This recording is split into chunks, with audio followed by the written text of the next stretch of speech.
आज यानी कि 16 अगस्त को एक लाइव स्ट्रीम होने वाली है special with Karan Singh magic A Karan Singh boomer on his channel Karan Singh boomer, जहां पर आप जाकर सब्सक्राइब कर सकते हो। मैंने डिस्क्रिप्शन में लिंक डाल दिया है। आज शाम को हम 7 या 8 बजे के आसपास लाइव होंगे और या बहुत सारी मस्ती करने वाले डब्ल्यूडब्ल्यू से रिलेटेड, तो पहुंच जाना। And don't worry, he is a big WW fan. Big मतलब बिग। 1997 भाई साहब, तब से डब्ल्यूडब्ल्यू देख रहे हो, मैं तो पैदा ही नहीं हुआ था भाई। और उसी के साथ साथ ये जो था ना समर स्लैम के कार्ड्स का गिव अवे करना था, उसका विनर भी आ चुका है। आप यहाँ पर देख सकते हो, कुशाग्र ने ये जीता है, जिसको डीएम करना है मेरे को इंस्टाग्राम पे और फिर कार्ड्स आपके यहाँ पहुँच जाएंगे। सो या congratulations and thank you for participating. अभी बैश इन बर्लिन के जब आएंगे तब देखते हैं उनके डिजाइन कैसे होने वाले। तो गैस, जो मैं चैंपियंस ऑफ द वर्ल्ड में हूँ 3DX चेतन, मुझे पता नहीं था कि हमारे रोने से इतना फर्क पड़ता है। डब्ल्यूडब्ल्यू वालों ने रोने की आवाज सुन ली, जो फैंस लोग रो रहे थे ना, इतना तेज थे, उनके आंसू टपके जा रहे थे और वो आवाज डब्ल्यूडब्ल्यू के हेडक्वार्टर्स तक पहुंची। उनको समझ गए कि अच्छा नहीं करना। तो जो स्ट्रीट ट्रैश नाम का ग्रुप बनने वाला था जजमेंट डे का, यानी कि जो नाम चेंज होने वाला था, अपेरेंटली अब वो नहीं होने वाला। फिन बैलर का ये आइडिया था कि स्ट्रीट ट्रैश रखेंगे, बट अपेरेंटली डब्ल्यूडब्ल्यू को अब लग रहा है कि नहीं भैया, ये लोग तो वैसे ही रोतड़ू हैं, इस छोटी सी बात पे भी अगर रो जाएंगे तो फिर फायदा नहीं है। तो इसीलिए स्ट्रीट ट्रैश नाम यूज तो होगा, बट किसी और कॉन्टेक्स्ट में, एज फैक्शन नहीं, फैक्शन जजमेंट डे ही रहने वाली है।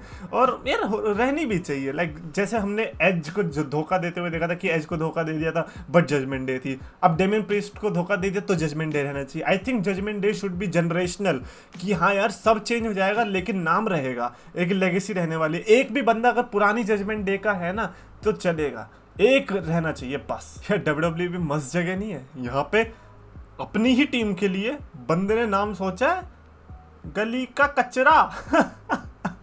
ये सिर्फ डब्ल्यूडब्ल्यू में ही हो सकता है, ये और किसी स्पोर्ट में नहीं हो सकता। इमेजिन आप कहीं और जा रहे हो, आप फॉर एग्जांपल क्रिकेट की टीम है, आप अपने लिए बना रहे हो लेट्स से गाजियाबाद के गलीच, कौन करेगा? कोई सीरियसली भी कौन लेगा और करेगा भी कौन? यार ये हद है। क्या कह रहे हो, नाम तो बढ़िया लग रहा है। यही डाल दो आईपीएल में ये वाली टीम के साथ, फिर देखो कैसे जीतती है। अगला हमें भाई रैंडी ओटन का वो देखने को मिला, पॉडकास्ट विद कोडी रोड्स। जो भाई कोडी रोड्स का ये जो कॉन्सेप्ट है ना कि भैया अपनी जो टूर बस है उस पे भी चलते रहना है, टूर भी करते रहना है और जब टाइम मिले तो पॉडकास्ट भी कर लेना है और दारू भी पी लेनी भाई वगैरह। यार ये तो मस्त लाइफ है। डब्ल्यूडब्ल्यू ने जो इनिशिएटिव लिया है ना, ये बहुत सही है। कब तक हम सिर्फ एक रिटायर्ड लेजेंड के शोज पे जाते रहेंगे पॉडकास्ट देखने के लिए? मेरे को चाहिए कि करंट सुपरस्टार्स के साथ भी हो। तो कोडी रोड्स का ये वाला जो है ना, what you want to talk about, ये मेरे को बहुत अच्छा लगा। अभी तक द मिस के साथ हो चुका है, आर-ट्रूथ के साथ हो गया, अभी रैंडी ओटन वाला भी। मैन रैंडी ओटन वाला तो अलग ही लेवल पे। बहुत सारी चीज़ें भी पता चली, जैसे कि ये पता चला कि डेडपूल के एक कैरेक्टर के लिए उन्होंने ऑडिशन भी दिया था एंड ही सेड कि उसके बाद तो मेरे को कोई कॉल ही नहीं आया वापस। बेसिकली रैंडी ओटन को रिजेक्ट कर दिया और बता भी नहीं रहे। भाई क्या इंडस्ट्री है यार, क्या बेइज्जती करी है बेचारे रैंडी ओटन की। यार ऐसा नहीं करना चाहिए था। अब इतना तो है कि वो डायरेक्टर या प्रोड्यूसर जो भी होता है रिजेक्ट करने वाला, वो डब्ल्यूडब्ल्यू में तो कभी नहीं आ पाएगा, वरना हार के ही पढ़नी है सीधा। रैंडी ओटन ने अपने हॉल ऑफ फेम के बारे में बताया कि मैं चाहता हूँ कि जॉन सीना मेरे को इंडक्ट करे, बट पता नहीं वो बंदा बिजी इतना रहता है और मैं अगर उसको ऐसे अप्रोच करूंगा तो वो भी अच्छा नहीं है।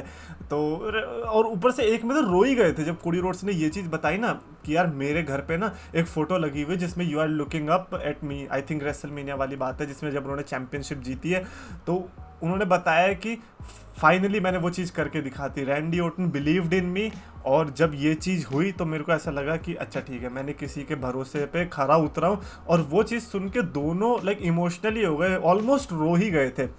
एंड आई नेवर एक्सपेक्टेड कि रैंडी ओटन रोने वाले हैं, वो भी कोडी रोड्स की बात पे। इट वाज नॉट कि रैंडी ओटन की कोई बात थी, ये कोडी रोड्स की बात थी और रैंडी ओटन इमोशनल हो गए। भाई यार इतना ऑपोजिट कैसे हो सकता है कोई बंदा? यार जो बंदा गुस्से में थूक निकाल देता था और कुछ भी कर देता था, कहीं से भी कुछ भी, किसी की वाइफ के ऊपर भी, वो ऐसे इमोशनल हो रहा है, वो भी कोडी रोड्स के लिए। भाई रिस्पेक्ट है ब्रो, रिस्पेक्ट। मैं तो ये सोच रहा हूँ ये क्लिप कहीं रोमन रेंस के फैंस ना देख लें, वो बेचारे कहेंगे अब तू कोडी रोड्स के लिए रो रहा है, तू चाहता था कोडी रोड्स आगे बढ़े, तेरी हिम्मत कैसे हुई? रैंडी ओटन, हमें पता ही था तेरा नाम का मतलब ये नहीं। अजीब है भाई कुछ एक पर्टिकुलर फैन बेस होता है। जो रोमन रेंस और ब्रॉक लेसनर के केस में प्रॉब्लम पता है क्या होती है कि इनका फैन बेस बड़ा है। बड़ा मतलब बड़ा, इसमें हर कैटेगरी आ जाएगी। इसमें आपके बुढ़े देखने को मिल जाएंगे, बच्चे देखने को मिल जाएंगे, जवान देखने को मिल जाएंगे, छपरी देखने को मिल जाएंगे, अलग अलग टाइप के फैन बेस इसमें देखने को मिल जाएंगे। तो फॉर एग्जांपल सेंटिनो मेरा ले लो, कितने फैन होंगे उसके, और किस टाइप के फैन होंगे, है ना। लेकिन जब आप बड़े हो जाते हो तो आपका ऑलमोस्ट हर जगह से फैन बेस आता है, जिसमें से ये वाला फैन बेस भी है जो कि हर बात पे रो ही जाता है। वो तो कोडी रोड्स के देख के मुंह ही निकल जा रहा है उनका, पता नहीं भाई ऐसे कैसे जी रहे हो यार, ऐसे कब तक जियोगे। कोडी रोड्स तो टीवी पे आएगा ही कब तक काम चलेगा। मैं तो कह रहा हूँ इनको पिस ऑफ करने के लिए Cody Rhodes and Roman Reigns की टैग टीवी बना तो मजा ही आ जाएगा, जैसे मजा मुझे आने वाला है, क्योंकि ऑल एलीट रेसलिंग ने अनाउंस किया कि ऑल इन पेपर व्यू आने वाला है टेक्सास के अंदर जुलाई 12 को। जुलाई, एक सेकंड, ये अगले साल का है? अबे ये अगले साल का है मैं वही कह रहा है, पागल हो गया हूँ क्या मैं। बट हम टेक्सास में ये जा रहे हैं, यानी कि जो ये ऑल इन वहाँ पे कराने वाले थे यूके में, अब ये यूके में नहीं टेक्सास में ही कराने वाले हैं, जिसमें से लोगों ने ये भी स्पेकुलेशन लगाई है कहीं ऐसा इसीलिए तो नहीं क्योंकि वेम्बले में फिर अगले साल WWE जा रही है अपना पेपर व्यू लेके, इसीलिए ऑल एलीट रेसलिंग उधर नहीं जा पा रही।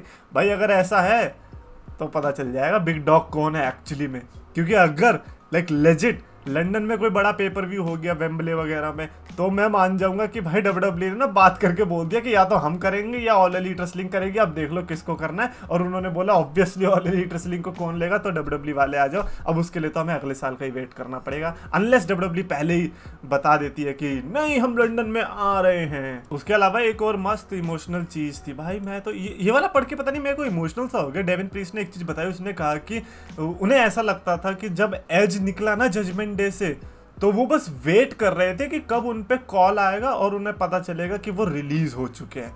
लेकिन उन्हें पता क्या चला कि कुछ और ही हो गया है और बहुत बेटर चीज हुई है।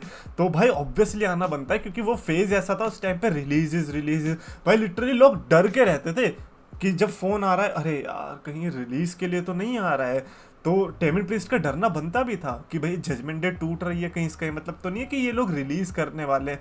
बट मैन किसको पता था कि अगले 2 साल के अंदर ये एक हॉल ऑफ फेम फैक्शन बन जाएगी। मैं जेन्युइनली बता रहा हूँ, जजमेंट डे तो हॉल ऑफ फेम वर्दी फैक्शन है, ये आप लिख के ले लो। उसी के साथ साथ Randy Orton and Matt Riddle and Randy Orton के बारे में मैट कैंप जो कि WWE के होस्ट थे, आई थिंक बम्प में भी वो होस्ट थे, तो उन्होंने एक चीज बताई कि WWE जो है बैकस्टेज में रोमन रेंस और मैट रिडल को अलग रखती थी एक दूसरे से, बिकॉज मैट रिडल ने कहा था कि वो रोमन रेंस को एक असली फाइट में हरा देंगे, और रोमन रेंस को ये चीज पसंद नहीं आई थी। मतलब जितने भी हम रूमर्स वगैरह सुनते थे वो सब ट्रूथ है, एक्चुअली में ऐसी बात थी, एक्चुअली में रोमन रेंस और रिडल के बीच में हीट थी।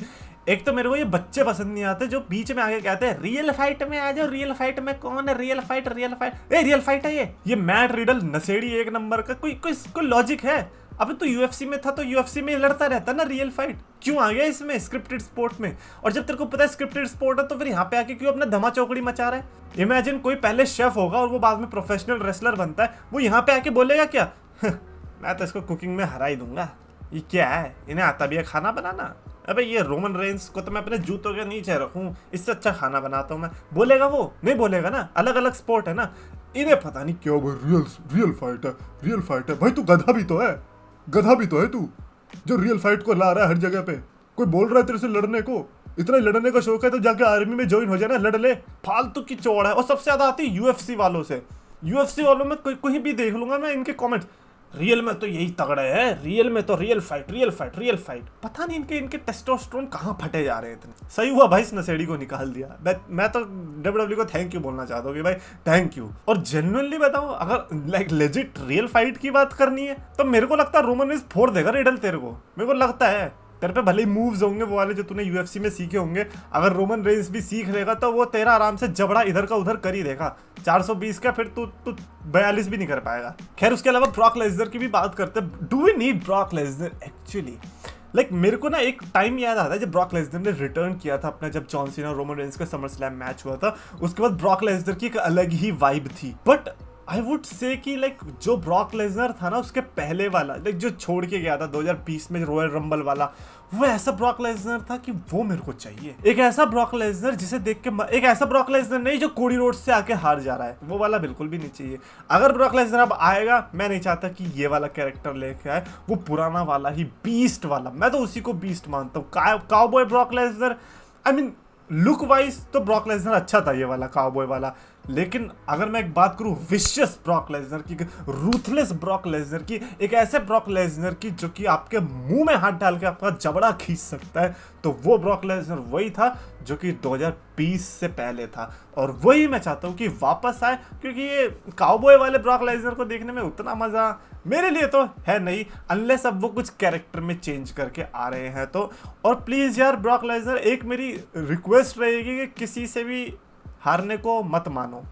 Like I mean I get it, ठीक है कोडी रोड्स उस टाइम पे हॉट था, बट मेरे को जेन्युइनली थोड़ा सा ऐसा लगा कि यार कोडी रोड्स से कैसे हार गए, पता नहीं आपका डिसीजन है, आप देख लो। अब मेरे को तो ये समझ भी नहीं आ रहा कि ब्रॉक लेसनर के फैंस ने उस टाइम पे जब कोडी रोड्स से वो हारा था तो कैसे उस लॉस को एक्सेप्ट किया था। अच्छा ठीक है, मेरे को कमेंट्स में लिख के बताओ जो ब्रॉक लेसनर के फैन है, कि उन्होंने जब कोडी रोड्स को जीतते हुए देखा ब्रॉक लेसनर से तो क्या फीलिंग थी, लग रहा था कि भाई दुनिया अब काम की नहीं है, डब्ल्यूडब्ल्यूई देखनी छोड़ दें। कमेंट्स में देखो, और आपको वीडियो पसंद आए तो प्लीज लाइक करो, शेयर करो, चैनल सब्सक्राइब करो।